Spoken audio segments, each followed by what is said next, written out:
समिति की ओर से हार्दिक अभिनंदन है। हिंदी माध्यम आदरणीय श्री S.K. शर्मा सर जी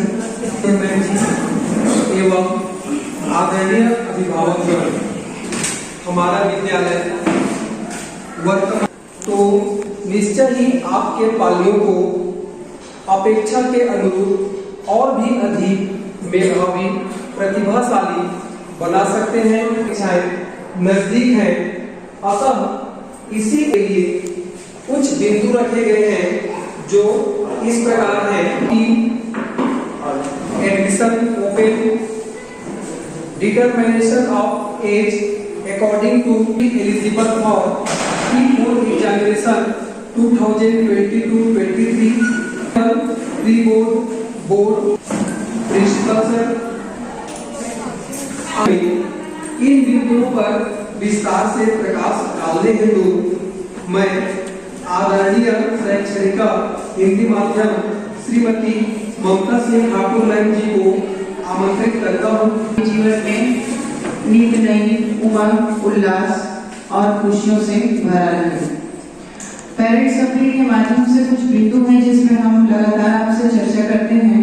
उससे पहले मैं आपको बता दूं कि हमारे विद्यालय का ये एक मोनो है, एक उद्देश्य है, वो ये है कि वो बालक, शाला, पाठ्यक्रम और प्रबंधन चलिए हमेशा चलता है और इसी वजह से शायद हम नित्य नई सफलता को ऊंचाइयों तक छूते हैं और हमारे छात्र सभी दिशाओं में अपना परचम लहराते हैं। और इसी प्रबंधन में आप टीचर से रूबरू होते हैं और जैसे हर मीटिंग में मैं आपको बताती हूँ कि ये PMM पेरेंट्स मैनेजमेंट मीटिंग, पालक प्रबंधन मीटिंग है और इसमें आप सीधे हमारे चेयरमैन सर और प्रिंसिपल सर से आप रूबरू होते हैं, जिसमें आपकी कुछ समस्याएं होती हैं, कुछ सुझाव होते हैं, जिसको वो अच्छी तरीके से बारीकी से गहन उसका अध्ययन करते हैं और उसका परिणाम, जैसे अभी पूर्व में मैंने कहा कि हमारे बच्चों के चहुमुखी विकास में हमें बहुत ज्यादा मदद मिलती है। यहाँ पे शाला प्रवेशोत्सव या शाला प्रवेश के माध्यम से हम स्टार्ट करेंगे और मैं माइक जो है प्रिंसिपल सर को देना चाहूंगी। पाठ्यक्रम है आगे इन बिंदुओं पर प्रकाश डालने व परिचर्चा के लिए मैं हमारे स्कूल के प्राचार्य श्री S.K. शर्मा सर जी को आमंत्रित करता हूँ। आज की पालक प्रबंधन बैठक के तृतीय चरण में आप सभी का हार्दिक अभिनंदन करता हूँ। जैसा कि आपको पता है कि पूरे सत्र भर में विद्यालय द्वारा पालक प्रबंधन बैठक की आवश्यकता इसलिए रखी जाती है ताकि आप सीधा चेयरमैन के माध्यम से, प्रबंधक के माध्यम से आप जुड़ सकें। आपकी जो भी समस्या है, जो भी सुझाव है, वो यहाँ पर बताया जा सके। इस बैठक का उद्देश्य मात्र ये होता है कि छात्रों की जो समुचित विकास है, चाहे वो शैक्षणिक हो चाहे ना शैक्षणिक हो, उनकी जानकारी आप तक पहुंचे कि आपका छात्र क्या करता है, यहाँ के क्या करना चाहता है, आगे बढ़ना चाहता है। विद्यालय में होने वाली जितनी भी जानकारी है उनको बताने के लिए मुझे अवसर मिला है। मैं पूर्वक सुनेंगे ऐसी मैं आशा करता हूँ। तो आरंभ करता हूँ आज की बैठक का।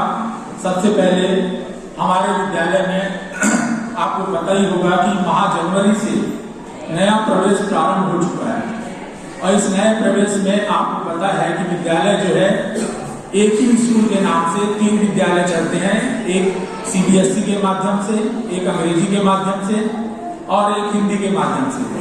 आपके जो छात्र हैं, आपके जो पाल्य हैं, वो हिंदी माध्यम में पढ़ रहे हैं। उसी के बारे में मैं यहाँ पर विस्तार पूर्वक चर्चा करूंगा और आपको ये बता दूं इससे स्टार्ट हो चुका है। तो आपसे अनुरोध है कि आप ज्यादा से ज्यादा संख्या में अपने बच्चों को यहाँ पर प्रवेश दिलाएं हिंदी माध्यम में और उनका विकास समुचित हो, ऐसी मैं आपको फिर से विश्वास दिला रहा हूँ। स्तंभ है 5, 3, 3, 4।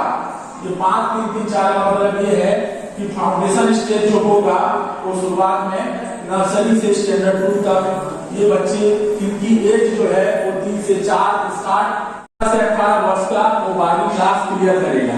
तो ये आने वाले साल में राष्ट्रीय शिक्षा नीति के तहत ये जानकारी जो मैं आपको देना चाहता हूँ। नेक्स्ट, बोर्ड परीक्षा के लिए क्या चीज आवश्यक है, इसमें मैं आपको बताना चाहता हूँ कि हमारे यहाँ 4 किस्तों में आप इंस्टॉलमेंट जमा करते हैं, बच्चों की फीस जमा करते हैं, साले शुल्क जमा करते हैं। उसमें अभी तक कुछ ऐसे अभिभावक है जिनका सेकेंड और थर्ड वो भी कंप्लीट नहीं हुआ है। जो है दिसंबर माह में जमा करना था, लेकिन अब चूंकि जनवरी स्टार्ट हो रहा है, आने वाले समय में फरवरी और मार्च में 4 मार्च से आप लोगों की परीक्षा स्टार्ट हो रही है। तो उसके लिए क्या होना चाहिए, बच्चों के पास क्या होना चाहिए 4 किस्तें यदि पूरी नहीं होगी तो उसको प्रवेश पत्र की पात्रता नहीं होगी। दूसरा, छात्रों के पास हमेशा प्रवेश पत्र होना चाहिए। ये आपकी भी जवाबदारी बनती है, जब बच्चा परीक्षा देने के लिए आता है तो हमेशा वो अपने साथ में प्रवेश पत्र साथ लेकर आए। विद्यार्थी पूर्ण गणवेश में हो, इसकी भी जवाबदेही आपको सुनिश्चित करना है कि हमारा जो बच्चा है वो विद्यालय में जा रहा है तो फुल यूनिफॉर्म में जो यहाँ निर्धारित है उसके अनुसार विद्यालय में परीक्षा देने के लिए आए। छात्रों के पास किसी प्रकार का अनुचित साधन में नकल सामग्री नहीं होनी चाहिए। जब बच्चा परीक्षा देने के लिए आता है, भयवश जो है वो कुछ हाथ में या कागज में चिट बनाकर लाता है, जो कि सर्वथा अनुचित है। बोर्ड वो भी परीक्षा जो है 1 तारीख से और 2 मार्च से स्टार्ट हो रही है। जब ये परीक्षा स्टार्ट होती है तो हम लोग क्या करते हैं कि 10वीं और 12वीं का एक प्री बोर्ड टेस्ट लेते हैं, और प्री बोर्ड टेस्ट के माध्यम से हमको ये आकलन होता है कि वो बच्चा कोर्स पूरा होने के बाद कितने स्तर तक पहुंचा है। तो इसका भी हम लोगों ने हिंदी माध्यम में आयोजन किया है। स्टार्ट होगी ये परीक्षा 10वीं की और 12वीं की, जो और संभवतः 7 फरवरी तक उनका रिजल्ट हमारे पास आ जाएगा। अभी चल रहा है, 10वीं का हो चुका है और 12वीं की परीक्षा अभी बाकी है। जो बोर्ड पैटर्न के आधार पर ब्लूप्रिंट मिलता है उसके आधार पर उनकी तैयारी कराएंगे, और आपका भी फर्ज बनता है कि वो बच्चा यदि बोर्ड में है तो वो ज्यादा से ज्यादा पढ़े, उसके अनुसार पढ़े, ताकि एक अच्छा रिजल्ट जो है जिस विद्यालय को प्राप्त हो आपको भी प्राप्त हो। और 21 मार्च को खत्म होगी। उसके बाद 12वीं की जो परीक्षा है वो 1 मार्च से शुरू होगी और 27 मार्च को खत्म होगी। तो इस तरीके से ये टाइम टेबल बोर्ड के द्वारा तो हमने सर्कुलेट कर दिया आपको व्हाट्सएप के माध्यम से, और आप ले चलेंगे। इसी प्रकार जो रिजल्ट है P4 का जिसका आप इंतजार करते हैं वो डिक्लेरेशन होगा। लिखना चाहेंगे यहाँ पे, आपको बताना चाहेंगे जिसके लिए आपको यहाँ पर आमंत्रित किया गया है। हमारी जो फीस स्ट्रक्चर है आने वाले साल के लिए वो किस तरीके का, उसके बारे में मैं थोड़ा डिटेल बताऊंगा। पहले हम प्री प्राइमरी में साल भर का पूरा 10,600 रुपए लेते थे। अब जो नया इंस्टॉलमेंट हो गया या नई फीस होगी वो 11,500 रुपए। इसमें कितना % बढ़ोतरी हुई है, मात्र 7.14। वैसे ही प्राइमरी में 12,250 था, वो 13,250 इतने नहीं देते हैं। यदि वो बच्चा यहीं आसपास का है तो कोई दिक्कत नहीं, लेकिन यदि वो अदर स्टेट से आता है तो उसको नो ड्यूज सर्टिफिकेट भी लाना पड़ेगा, किसी में काउंटर साइन भी कराना पड़ेगा, और माइग्रेशन सर्टिफिकेट भी अदर स्टेट का लगेगा। तो ये आप फीस जमा करेंगे। ये तो हो गई हमारी शैक्षणिक गतिविधियां। इसके अलावा भी हमारे विद्यालय में ऐसे बच्चे हैं जो राज्य शासन द्वारा निर्धारित, उसमें हिंदी माध्यम के जो बच्चे हैं वो लगभग 21 बच्चे, उन्होंने अलग अलग गेम्स में जाकर पार्टिसिपेट किया और राज्य स्तर पर और राष्ट्रीय स्तर पर अपना नाम रोशन किया है, आपका नाम रोशन किया है। मैं कुछ बता देना चाहता हूँ, जैसे थाई बॉक्सिंग में हमारे यहाँ के 2 बच्चे 12 के हैं, ये स्टेट लेवल का मैं आपको बता रहा हूँ। जूडो में 3 बच्चे हमारे हिंदी मीडियम के गए थे दुर्ग में। वैसे ही फ्लोरबॉल अंडर 19 जो खेल का आयोजन होता है उसमें भी हमारे यहाँ के 3 बच्चे सम्मिलित हुए स्टेट लेवल पे, और फ्लोरबॉल अंडर 17 इसमें भी 3 बच्चे सम्मिलित हुए।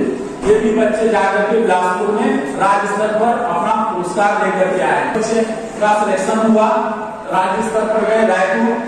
वैसे ही पुरास अंडर 17 इसमें भी 2 बच्चों का सिलेक्शन हुआ, पुरास अंडर 19 इसमें भी 2 बच्चों का सिलेक्शन हुआ, और ये भाटापारा गए थे और लेवल जीत करके लाए हैं। परिणाम में आयोजन किया गया था क्रिकेट टेनिस बॉल अंडर 14। हमारे इतने बच्चे लगभग 21 बच्चे जो है वो इस पूरे सत्र में राज्य स्तर पे और राष्ट्रीय स्तर पे पुरस्कार लेकर के आए, अपना नाम कमाए, आपका नाम कमाए। जो सम्मिलित हुए थे इसका आयोजन भी किया और इनका चयन जो है राज्यपाल अवार्ड के लिए चयनित किए गए थे। ऐसे 11 बच्चे हमारे स्काउट गाइड के बच्चे हैं जो सम्मिलित हुए थे, इनको राज्यपाल पुरस्कार मिलेगा।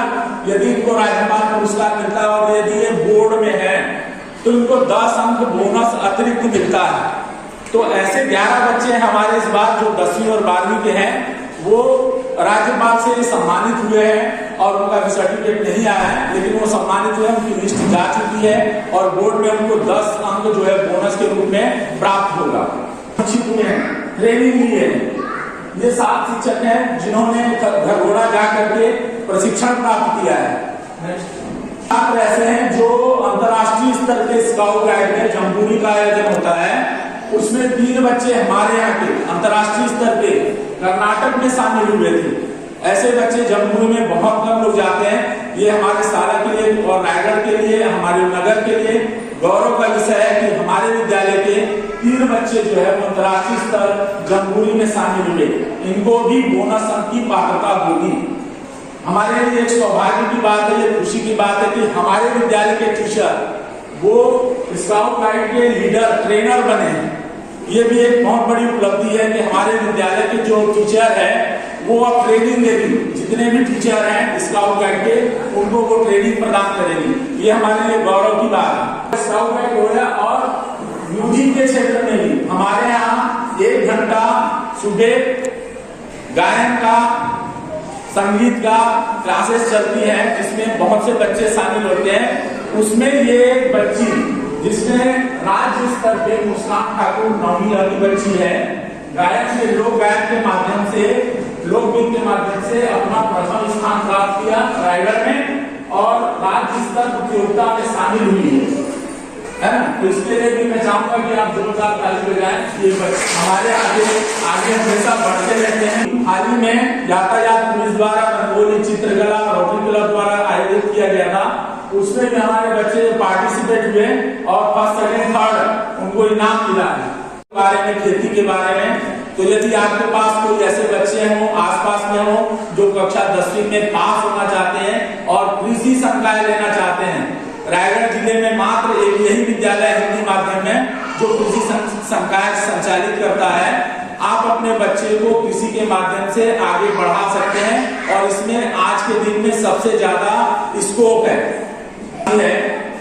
और आपसे विनम्र अनुरोध है, इसको ध्यान पूर्वक आप सुनेंगे। मैं चाहता हूं कि देखिए ये 4थी किस्त जो आपकी बकाया है, इसमें दूसरी किस्त भी सम्मिलित है, तीसरी किस्त भी सम्मिलित है और 4थी किस्त भी सम्मिलित है। ये इतनी फीस बकाया है। अब आप देखिए यहाँ पे लगभग 9वीं, 10वीं या 4वीं जो है विद्यार्थी बातों को गंभीरता पूर्वक सुनकर विद्यालय के उत्थान और विकास में हमेशा की भांति आप सहयोग प्रदान करेंगे और इसी तरह अगर आप सभी का स्नेह हमारे लिए बना रहेगा। आज आप अपना बहुमूल्य समय इस विद्यालय में आकर के उपस्थित होकर के प्रदान किए। मैं आप सभी का अभिनंदन करते हुए अपनी बातों को विराम देता हूं। धन्यवाद। अब मैं पालकों से अनुरोध करता हूं कि वे आज के बैठक में एक एक करके अपने सुझाव एवं भ्रांतियों को प्रस्तुत करें। प्राचार्य महोदय से अनुरोध करता हूं कि वे आगे के विषय पर हमें मार्गदर्शन प्रदान करें। आप सभी अभिभावकों का आपके स्वागत, अभिनंदन। अभी मीटिंग के दौरान जिन बुक बिल्डर पे पर चर्चा हुई, आपने सभी मुद्दों को बहुत ध्यान से सुना होगा और आशा करता हूँ उसको आप आत्मसात भी करेंगे। इस विषय पर मैं कुछ बातें आपके सामने रखना चाहता हूँ। इस शैक्षणिक सत्र में लगभग 6 बार हमने पीटीएम का आयोजन किया। पीटीएम से आप सब लोग अच्छी तरह से जानते होंगे, आपके पालियों से संबंधित जितनी भी शैक्षणिक या अशैक्षणिक समस्याएं हैं, शिक्षकों के माध्यम से आके आपने उस समस्याओं का निवारण और निराकरण किया होगा। एक अवसर ऐसा भी होता है कि जब आप सीधा प्रबंधक से अपनी बातें रखते हैं। प्रबंधक से ही हमारा तीसरा प्रयास है इस शैक्षणिक सत्र में। इससे पहले हमने 2 अगस्त को पहला चरण में अभिभावकों की मीटिंग रखी थी दूसरा प्रयास हमने 11 अक्टूबर को किया था और ये तीसरा प्रयास और आखिरी प्रयास इस सत्र में आज हम 19 जनवरी को कर रहे हैं। आप अगर आंकड़े से देखें तो हर 2 महीने में एक ऐसी स्थिति बनती है जिसमें अभिभावकों और प्रबंधक के साथ मीटिंग होती है। आज जब हम 19 जनवरी में परिचर्चा कर रहे हैं तो आज की स्थिति में लगभग 170 वर्किंग डेज की कार्य दिवस हमने पूर्ण कर चुका है। और ये माना जाता है कि किसी भी शैक्षणिक संस्था में अगर माध्यमिक शिक्षा मंडल बोर्ड की बात करें तो बोर्ड के निर्देश के अनुसार और उनकी व्यवस्था के अनुसार 158 दिन की कार्य दिवस पर्याप्त मानी जाती है। आप सभी अभिभावक कक्षा नर्सरी से कक्षा 12वीं की विभिन्न कक्षाओं से संबंधित होंगे और आपको मैं एक बात की जानकारी दे देना चाहता हूँ कि लगभग कक्षा 10वीं 12वीं के भी पूरे हमारे जितने भी अध्याय हैं लगभग समाप्त हो गए या समाप्ति की तरह अग्रसर है। आने वाले एक आध सप्ताह के अंदर सारे पाठ्यक्रम पूरी तरह से समाप्त कर लिए जाएंगे। और आप जैसे यहाँ पर विद्यालय में आएंगे फ्लेक्सी के माध्यम से यह आपको जानकारी भी प्राप्त होगी आपके पाठ्य के माध्यम से कि P4 या वार्षिक परीक्षा की तैयारी हो रही है और उसके टाइम टेबल हमने जारी कर दिया है। जब टाइम टेबल की बात करते हैं तो आप इसको 2 संदर्भों में समझेंगे। एक तो हमारी अपनी वार्षिक परीक्षा जिसको P4 परीक्षा बोल रहे हैं और एक बोर्ड की परीक्षा कक्षा 10वीं और 12वीं की सारी जितने भी हमारे बोर्ड के और नॉन बोर्ड के परीक्षा हैं वो सभी की जानकारी हमने छात्रों के माध्यम से आप तक पहुँचाने की कोशिश की है। लेकिन कक्षा 10वीं 12वीं की प्रायोगिक परीक्षा चल रही है, इसको भी एक तरह से बोर्ड परीक्षा मान के चलिए। तो परीक्षाएं तो प्रारंभ हो चुकी है। अब ये प्रश्न है कि आपके पालियों को इस परीक्षाओं में कितनी सफलता मिली है। अगर आप आकलन करें तो जो हमारा पहला परीक्षा पूरा था जुलाई P1 परीक्षा की है। अगर आप अपने पालियों को परीक्षा का रिजल्ट देखेंगे तो आप ये आकलन कर पाएंगे और अवलोकन करके आप ये जानकारी ले पाएंगे कि आपके बच्चे में कितना सुधार हुआ है। आपकी प्रत्याशा इतनी बनी रहती है कि विद्यालय आके पढ़ के चले जाए, बल्कि उनका सर्वांगीण विकास छात्र किस स्थिति में आते हैं और उनके पास जब आने के बाद विद्यालय से वापस जाते हैं तो उनमें कितना सुधार होता है। तो अगर परीक्षा के परिणाम अगर सकारात्मक नहीं है तो इसके पीछे का क्या कारक है। मैं अधिकांश अभिभावकों से चर्चा करता हूँ, उनका कहना है कि विद्यालय तो हम भेज ही रहे हैं और उनके पास समय की कमी है तो विद्यालय के बाद उनके ट्यूशन भी भेज रहे हैं। आप ये सोचिए कि अगर विद्यालय में 4 या 5 घंटा लगातार पढ़ रहे हैं और ट्यूशन में 2 घंटा पढ़ रहे हैं तो प्रतिदिन उनकी पढ़ाई लगभग 7 घंटे हो रही है, कम से कम 6 घंटे से 7 घंटा पढ़ रहे हैं। और जब इतनी पढ़ाई हो रही है तो उसके बावजूद उनकी परीक्षा के परिणाम क्यों इस प्रकार के निराशाजनक आते हैं, पास होने की स्थिति क्यों नहीं बनती है। तो इसके पीछे के कारण को भी समझना होगा कि विद्यार्थियों में या छात्रों में क्या गलतियां हो रही है, क्या क्या रुकावट है। अगर आप अपने पालियों से बात करें तो हो सकता है कि कई किसी प्रकार का आपको समस्या या जिस प्रकार की गतिविधियां हो रही है, जिस प्रकार की रुकावटें हो रही है उसमें समाधान करने का कोई गुंजाइश नहीं है। लेकिन हमको समझना पड़ेगा उसके कारण को।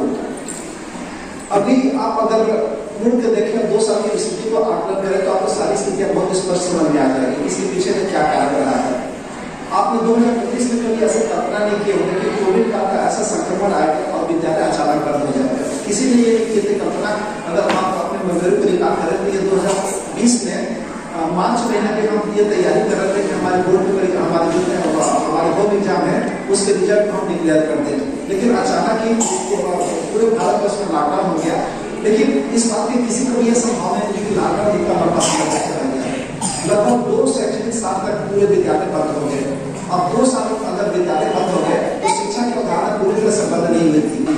अभिभावकों की बड़ी समस्या जो भी रही है, लेकिन आप अपने स्तर पर अपने छात्रों के लिए कई अभिभावकों की सबकी समस्या थी कि 2-3 बच्चे पढ़ते हैं, एक ही टाइम पर उनकी क्लास चल रही है तो उनको कैसे कि ये जो मोबाइल की लत है वो एक तरह से उनके छात्रों जैसे स्कूल की छुट्टी होती है, घर जाने के बाद हमेशा बच्चे मोबाइल की तलाश करते हैं कि कहाँ मोबाइल है। अगर आप उसमें हस्तक्षेप भी करें, प्रश्न पूछे तो वो कई प्रकार के बहाने बना के इनका कहना होता है कि इसमें होमवर्क आता है, इंस्ट्रक्शंस आता है, सूचनाएं आती है, इसमें मोबाइल जरूरी है।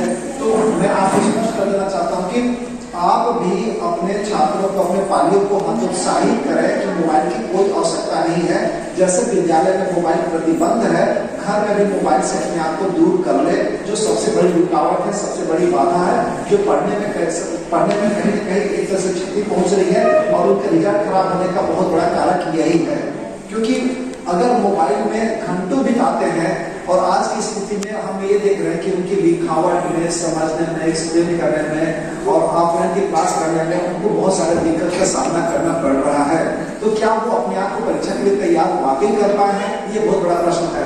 इस चीज को हमको समझना पड़ेगा कि सबसे बड़ी रुकावट क्या है, उसको कैसे समाधान किया जाए। जैसे हम शिक्षक यहाँ प्रयास कर रहे हैं, आप लोगों को भी थोड़ा सा सशक्त होना पड़ेगा। स्टूडेंट कर देता है और वो एक सामूहिक रूप से खराब रहता है। आप इस सोच से अपने बच्चे को भेजते हैं कि वहाँ पर ट्यूशन में कम से कम अच्छे से पढ़ लेगा, जबकि ट्यूटर का एक पर्सनल अटेंशन नहीं होता है। कहने का आशा यह है कि जिस प्रकार की कक्षा की वातावरण है, आप उससे भी बदतर रूप से ट्यूशन कर ही पाएंगे। लेकिन तो समस्या ये है कि जो बच्चा स्कूल में 5 घंटा, ट्यूशन में 2 घंटा, 7 घंटा पढ़ रहा है, वो फेल क्यों हो रहा है? तो कहीं ना कहीं तो कोई कमियां है, या तो वो ईमानदारी से नहीं पढ़ रहा है, या कोई ना कोई रुकावट है। सिर्फ आप ये आश्वस्त नहीं हो सकते कि मेरा बच्चा ट्यूशन होगा तो पास हो जाएगा। मैं हर छात्रों को लगातार ये बताता रहा हूँ, और आप ये कोशिश करें कि इस महीने के आखिरी में 28 तारीख गणतंत्रता दिवस के बाद किसी भी बच्चे को ट्यूशन जाने की आवश्यकता नहीं होनी चाहिए, क्योंकि जहाँ तक मेरे पास जानकारी है, ट्यूशन में भी पाठ्यक्रम समाप्त हो चुके हैं। जैसे हमारे विद्यालय में पाठ्यक्रम समाप्त हो गए, अब बच्चे को सेल्फ सेंट्राइज होने की जरूरत है। ट्यूशन अगर परीक्षा के मूवमेंट तक जाते हैं तो वो एक तरह से डिपेंडेंसी कहलाती है, आत्मनिर्भरता में आत्मविश्वास की कमी। बच्चों में ये एहसास होने लग जाता है कि बिना ट्यूशन की कोई आवश्यकता ही नहीं है। अगर बच्चे सेल्फ फोकस्ड हैं और खुद से अच्छे कर रहे हैं, तो इससे बेहतर करने की, इससे बेहतर कोई बात नहीं हो सकती है। मैं डाटा के हिसाब से बता देना चाहता हूँ कि जब मैं एनालिसिस करता हूँ और आंकड़ा देखता हूँ कि हमारे कक्षा के जो टॉपर है, जो पहले से लेकर 5वीं तक के टॉपर है, हम उनसे बात करते हैं तो अधिकांश छात्र तो ये बोलते हैं कि हम ट्यूशन जाते ही नहीं है। इसका मतलब कि बिना ट्यूशन जाए हुए भी बेहतर किया जा सकता है। सवाल ये है कि वो अपने आप को कितना, उसको तो व्यवहार है ही नहीं। तो ये चेहरा एक है। आप अपने छात्र को, पालियों को अपने घर के परिवेश में देखते हैं, जब घर में बच्चा आपका एकदम शांत रहता है, जब आप ये जानते हैं कि वही छात्र, वही पालक स्कूल में आकर इस प्रकार की बदमाशी या बदतमीजी कर रहा है या अनुशासनहीनता करता है, तो ये चीज आप डाइजेस्ट नहीं कर पाते हैं, स्वीकार नहीं कर पाते हैं। जबकि फैक्ट ये है कि बच्चे का चेहरा स्कूल में आपका अचानक परिवर्तन होता है। उसके पीछे के कारण, उसके दोस्त हो सकते हैं, समाज हो सकता है, वातावरण हो सकता है, जिसमें बच्चे अपने आप को परिवर्तित कर देते हैं और अपने जो भावना है उस भावना को रिएक्ट करते हैं या ओवर रिएक्ट कर देते हैं, जिसकी वजह से इस प्रकार की वातावरण निर्मित होती है। और जो छात्र इस प्रकार के वातावरण में संलिग्न रहेगा, वो निश्चित रूप से पढ़ाई में कट ऑफ रहेगा। इसलिए इस भावना को भी समझना पड़ेगा कि जब छात्र जैसे जैसे उम्र में बड़े हुए हैं, क्लास 9वीं में आ रहे हैं, 10वीं में आ रहे हैं, 11वीं में आ रहे हैं, 12वीं में आ रहे हैं, उनके सोच की क्षमता, दायरा और उनके जो रिएक्शंस है, प्रतिक्रिया सब बदल रहे हैं। इसलिए आप ये आकलन नहीं कर सकते कि जो छात्र घर में अच्छा रहेगा वो स्कूल में भी अच्छा रहेगा। इसलिए आपका जो उत्तरदायित्व है वो ज्यादा बड़ा हुआ है और उसको ज्यादा गंभीरता से सोचने की आवश्यकता है। इसलिए छात्रों को समझाएं और उनके व्यवहार को भी अध्ययन करें कि बच्चों में कहाँ गलती हो रही है। हायर सेकेंडरी के 11वीं 12वीं के बाद उनका फ्यूचर, उनका भविष्य एकदम से स्पष्ट है कि उनको किस फील्ड में जाना है। इसलिए मेरा अभिभावकों से अनुरोध है कि जब तक विद्यालय में हमारे छात्र हैं, विद्यालय से कक्षा 12वीं को पास नहीं कर लेते, तब तक आप हमारे विद्यालय में सहयोग करते रहें और अपने पालक के प्रति बहुत जागरूक और संवेदनशील रहिए। जब वो कॉलेज में चले जाते हैं तो फिर कॉलेज में भविष्य की बात होती है और भविष्य को अपने आप से वो डिजाइन करते हैं। तो ये जो सेंसिटिव समय है ये बहुत महत्वपूर्ण है। और जब हम जनवरी में आपको मीटिंग कॉल कर रहे हैं, सीधा सीधा परीक्षा के प्रति बहुत ज्यादा जागरूक है और चाहते हैं कि परीक्षा का परिणाम भी बेहतर आ जाए। हर पालक चाहता है कि आपके पालक का रिजल्ट बेहतर है और बेहतर के लिए कोशिश करें। इसमें विद्यालय का भी विकास है, विद्यालय की भी उपलब्धि है और आपकी जो अपेक्षाएं और आकांक्षाएं उसकी भी परिपूर्ति हो रही है। कोई भी पालक ये नहीं चाहेगा कि उसके बाल्य परीक्षा में फेल हो जाए। आप अगर आंकड़े देखें तो आंकड़े में कई लोग बहुत ही ज्यादा मायूस हो गए, निराश हो गए, क्योंकि बच्चे में वो परफॉर्मेंस नहीं रहा जो पहले हुआ करता था। लगातार परीक्षा के उस रिजल्ट में गिरावट हो रही है। तो इसके पीछे के कारण हमारे शिक्षक भी बताएंगे। अब ये समय है कि हम अपने रिजल्ट को कैसे बेहतर बना लें। आने वाले समय में हमारी ये 25 से 30 दिन बहुत ही महत्वपूर्ण है। अगर छात्र अपने आप को तैयारी करता है तो इसमें बेहतर किया जा सकता है, क्योंकि सिलेबस तो लगभग हमारा कंप्लीट हो गया है। 3 परीक्षा देने के बाद छात्र में लगभग 75% का एनालिसिस हो चुका है। 25% और सिलेबस ऐसे आ गए हैं जो छात्र को अब इस परीक्षा में देने हैं। कहने का आशा है कि वो दिसंबर तक लगभग अपने आप को एक स्टेज पर रिवाइज कर चुके हैं। अब उसको जब बहुत ज्यादा धारदार करना, पॉलिश करना, अपने आप को तैयार करना है। तो लक्ष्य बहुत बड़ा नहीं है, लेकिन अपने आप को तैयार करना ये एक बात है। इसके लिए आप ये प्रयास कीजिए कि ज्यादा ज्यादा आप बच्चों से बात करें और उसको वैसा वातावरण बनाइए। कई छात्रों में रहता हूँ तो मम्मी पापा कुछ और काम दे देते हैं, तो मैं फोकस पढ़ाई पर लेकर पाता हूँ और लगातार डिस्टर्ब होते रहता हूँ। तो ये कैसी घर की हो सकती है कि ऐसी व्यवस्था हो, आप कोई मेहमान आ जाते हो, बच्चे को कहीं मारने लगता हो या किसी कारण की वजह से बच्चे अगर डिस्टर्ब हो रहे होंगे तो मेरा आपसे अनुरोध है कि कम से कम परीक्षा तक मार्च महीना तक कम से कम ऐसा वातावरण को दीजिए ताकि बच्चे अपने आप को बेहतर करके दिखा सके। ये आपके लिए भी बेहतर होगा, विद्यालय के लिए बेहतर होगा। इसलिए सशक्त होना पड़ेगा, स्ट्रिक्ट होना पड़ेगा। आपको हमारी मदद की आवश्यकता होगी, हम मदद भी करेंगे, हम बच्चों को समझाएंगे कि क्यों ये नकारात्मक चीज है और क्यों ये इसमें सबसे बड़ा बाधा है और सबसे बड़ा रुकावट है। दूसरी चीज, ट्यूशन को ड्रॉप करें क्योंकि डिपेंडेंसी इसको बढ़ाती है, इसमें बढ़ाती है निर्भरता। बच्चों में आत्मनिर्भर होना चाहिए, एक तरह से समाज का हिस्सा है। अभी से ये एजुकेशन का एक सिस्टम है कि बच्चे को शिक्षित करें और उसका आत्मविश्वास बढ़ाएं। विद्यालय नहीं पहुंच रहे हैं तो ये 5 घंटे में कहाँ जा रहे हैं, ये भी ध्यान देने वाली बात है। कुछ छात्रों के साथ ये समस्या आई है, कुछ पालकों के साथ आई है। जैसी समस्या आती है हम जरूर बताने की कोशिश करते हैं कि जब बच्चे स्कूल यूनिफॉर्म में घर से निकल रहे हैं तो हमारे स्कूल नहीं पहुंचने के बजाय वो जाते कहाँ हैं और किस वजह से जाते हैं। कई अभिभावकों को बता के इसकी जानकारी भी दी जाती है, लेकिन ये अपेक्षित सुधार नहीं हो रहा है। कुल मिलाकर को भी समझना पड़ेगा कि क्या बच्चे दिग्भ्रांत हो रहे हैं या कोई इनको मिसगाइड कर रहा है, ताकि अपने बच्चे को इससे संबंधित हम परफॉर्मेंस बता सके। जब आप आए हैं विद्यालय में तो छात्रों की एक पारिशिका बनी है जिसको हम स्टूडेंट प्रोफाइल बोलते हैं। मेरा अनुरोध अभिभावकों से है कि जब आप प्रोफाइल्स को देखें तो पूरे पॉइंट्स को देखें। हम इस प्रोफाइल को छात्रों का इंसाइक्लोपीडिया बोलते हैं, मतलब सारी जानकारियां प्रोफाइल में समाहित किए हुए हैं। छात्र की गतिविधियां, उसकी रुचि, उसका रिजल्ट, वो क्या करना चाहता है, उसका डिसिप्लिन कैसा है, वो किस क्षेत्र में बेहतर कर रहा है, उसमें क्या कमियां, सारा प्रोफाइल में दर्ज है। सोच रहता है कि आपसे अपनी गतिविधियों के बारे में, कार्यक्रम के बारे में, आगे वाले जो हमें उपलब्धियों के बारे में भी बताएं और समस्याओं से भी रूबरू हों और आपकी समस्याओं को भी सुने। तो जब तक दोनों का सहयोग नहीं होगा तब तक हम एक तरफा अपने विद्यालय को उस ऊंचाई पर नहीं पहुंचा सकते। इसलिए अभिभावकों से मेरा अनुरोध है कि जितने अभिभावक आए हैं वो सभी का स्वागत है, लेकिन जहाँ तक आंकड़े हैं लगभग 1200 के तादाद में हिंदी माध्यम के छात्रों की संख्या है और ये लगभग 90% अभिभावकों ने इसलिए या तो गंभीरता से नहीं लिया या किसी कारण की वजह से नहीं आए। आप सभी अभिभावक कम से कम आए, हमारी बातें सुने और कम से कम इससे लाभान्वित होंगे और इससे आपके पालक भी लाभान्वित होंगे। तो ये तमाम बातें हैं, लगातार हमारे जितने भी मुख्य बातें हैं हमारे पदाधिकारियों के माध्यम से उसको कवर किए जा चुके हैं, लेकिन जो बातें विद्यालय करने जा रहा है और ये व्यवस्था आपके लिए है और आपके बेहतर के लिए, आपके पालकों के लिए है।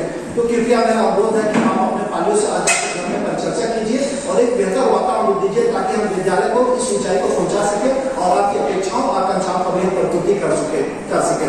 ये तमाम बातें हैं जिसके बारे में हमारे पदाधिकारी ने पूरे विश्वास से बताया और उसके बारे में उसको पुनरावृत्ति करने की मेरी आवश्यकता नहीं है।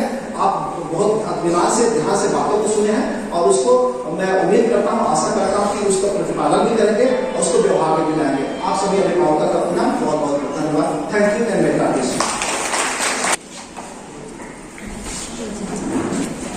बैठक के अंत में धन्यवाद ज्ञापन श्री साहू सर जी को मैं आमंत्रित करता हूँ। अधिकारियों एवं पालक नमस्कार। सत्र 2022-23 के तृतीय चरण की बैठक में उपस्थित विद्यालय के शैक्षणिक प्रमुख आदरणीय श्री एस.के. पांडे सर जी के प्रति हृदय से धन्यवाद ज्ञापित करता हूँ, जिन्होंने आज की परिचर्चा बिंदुओं पर विस्तार से चर्चा कर अभिभावकों को समुचित मार्गदर्शन एवं दिशा निर्देश दिए हैं तथा विद्यालय को आप हमेशा एक नई पहचान दिलाने और ऊंचाई तक ले जाने के लिए दृढ़ संकल्पित हैं। सर जी का मार्गदर्शन छात्रों के सर्वांगीण विकास हेतु तीनों मिल को सदैव मिलता रहता है और छात्रों के चहुमुखी विकास हेतु आप और ज्ञान करवाते रहते हैं। आपको पुनः साधुवाद। प्रभारी प्राचार्य श्री संजय कुमार शर्मा जी के प्रति आभार व्यक्त करता हूं, जिन्होंने बैठक के विभिन्न परिचर्चा बिंदुओं पर अनेक प्रकार की जानकारियां आप अभिभावकों से साझा किए तथा आप शिक्षण स्तर को उन्नत बनाने हेतु प्रबंधन समिति और शैक्षणिक प्रमुख के निर्देशानुसार अपेक्षानुरूप सतत प्रयासरत रहते हैं। पाठिका श्रीमती ममता सिंह ठाकुर जी के प्रति आभार व्यक्त करता हूं, जिनके सहयोग से आज की बैठक मूर्त स्वरूप प्राप्त कर सकी है तथा चेयरमैन सर और प्राचार्य महोदय के कुशल मार्गदर्शन में आप विभिन्न शैक्षणिक गैर शैक्षणिक गतिविधियों को मूर्त रूप प्रदान करती आ रही है। आप समस्त अभिभावकों के प्रति बैठक की परिचर्चा विषयों पर, मुद्दों पर, इन सब को आपने ध्यानपूर्वक सुना और अपने सुझावों को बैठक में रखा। आपसे अनुरोध है कि जब अगली पालन की जाएगी आप अधिक से अधिक संख्या में उपस्थित होंगे और अपने सुझावों से हमें अवगत कराएंगे, ताकि पालने के सर्वांगीण विकास में भी अधिक से अधिक योगदान दे सके। अंत में बैठक के सफल संचालन हेतु मैं उद्घोषक श्री गजेंद्र पटेल सर जी के प्रति आभार व्यक्त करता हूँ। धन्यवाद।